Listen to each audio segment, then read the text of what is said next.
Okay दोस्तों, actually question ये था और इसमें हमें एक्स की वैल्यू फाइंड करनी थी।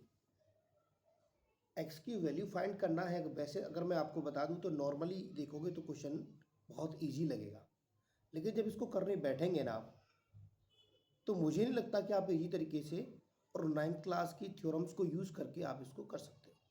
थोड़ा सा कहीं इसमें ट्विस्ट है। एक्चुअली हम इसके कॉन्सेप्ट को समझते हैं। क्वेश्चन इजी है, लेकिन कभी कभी हम दिक्कत में खड़े हो जाते हैं ऐसे क्वेश्चंस को लेकर के। ऐसे क्वेश्चन कैसे सॉल्व होंगे वो देखते हैं हम एक बार।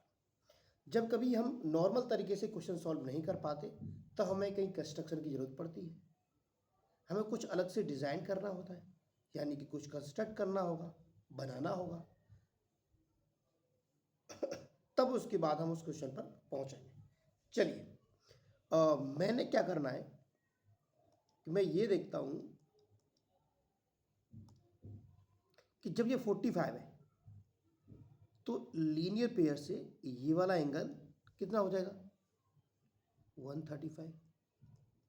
समझना मेरी बात। और ये 135 है तो मैं ये सोचता हूं कि अगर ये 15 है, ये वाला 15 है, ये 135 है, तो कुल मिलाकर कितना हो गया? 150। तो ये 30 हो गया। बात तो क्लियर है। जब ये एंगल सम प्रॉपर्टी से देखो 15 और 125, 135 एंड 30 यहाँ पे बच जाएगा। अगर मैं बात करूँ, कोई एक ऐसा पॉइंट ले लूँ, ऐसा कोई पॉइंट ले लेता हूँ, मान लेते ये पॉइंट मैं ले लेता हूँ। अच्छा, इस पॉइंट की जरूरत क्या पड़ी? ले लिया मैंने, कंस्ट्रक्शन करने की जरूरत पड़ रही है, और इस पॉइंट को मैं इससे मिलाने की कोशिश करता हूँ। इस पॉइंट को मैं यहाँ से मिलाने करता हूँ, और याद रहे कि ये दोनों पैरेलल हैं, बराबर है। हमने बराबर की कंडीशन दी है। पैरेलल तो किसी कंडीशन में बन नहीं सकता। हमें ये याद रखना है कि ये वाली लाइन इस वाली लाइन के बराबर है और ये इसके बराबर है। ठीक है, हमने ये दोनों लाइन बराबर ली है। सोचने वाली बात ये है कि जब ये दोनों लाइन बराबर है तो ये वाला एंगल और ये वाला एंगल बराबर होना चाहिए, यानी कि ये भी हमारा 30 होगा आइसोसेलेस ट्राइंगल से।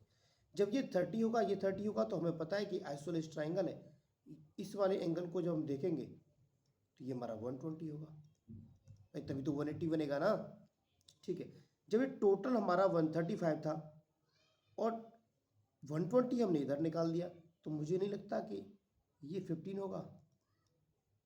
आपकी बात भी समझ में आ रही होगी, 15 होना ही चाहिए। अगर ये 15 है तो इस मुद्दे पर बात आती है कि ये 15 है और ये 15 है, इसका मतलब ये दोनों बराबर ही होंगे।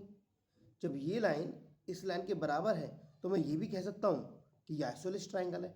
जब ये 15 और ये 15 है तो मुझे लगता है 30 तो हो गया, ये हमारा 150 हो जाएगा।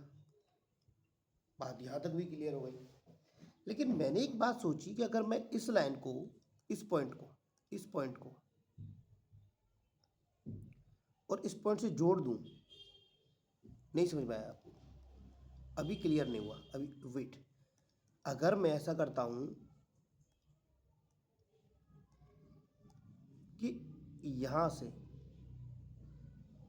और इस लाइन को जोड़ता हूं, तो क्या आप कह सकते हो, जरा सोचिए इस बात को, कि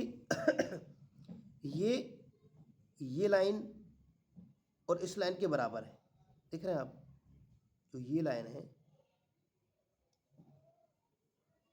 इस लाइन के बराबर है। समझ रहे मेरी बात?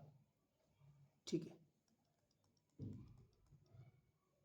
तो फिर हम ये भी तो कह सकते हैं कि ये वाला एंगल और ये वाला एंगल बराबर होगा। ठीक है, ये दोनों बराबर होगा। मुझे ये भी पता चल गया कि ये जो है टोटल, ये वाला एंगल देख रहे हैं आप, इसको एंगल बनाओ ज़्यादा बेटर लगेगा, है ना। ये जो एंगल है ये टोटल तो 60 हो गया ना, और ये दोनों बराबर हैं, इसका मतलब ये भी 60, ये भी 60। हमें पता चल गया साफ साफ कि ये इक्विलेटरल ट्राइंगल है। क्या है ये? इक्विलेटरल ट्राइंगल है। चलो एक कलर चेंज कर लेते हैं, थोड़ा सा आपको समझ में आने लगे। जब ये इक्विलेटरल ट्राइंगल है तो भाई ये भी बराबर होगा, ये इसके बराबर हो गया। सोचिए जरा, ये जब इसके बराबर हुआ तो ये तो टोटल 150 था, 60 यहाँ से निकाल लिया तो हमारे पास कितना बचा, 90। ये वाला 90 डिग्री बच गया। ठीक है, अगर ये 90 है तो कुल मिला के एंगल सम प्रॉपर्टी की बात करूं मैं, एंगल सम प्रॉपर्टी की बात करनी है मुझे, तो मैं आपको बता दूंगा कि ये भी 45 होगा, ये भी 45 होगा। लेकिन मुझे तो x निकालना था ना, मैं इसकी बात करता हूँ।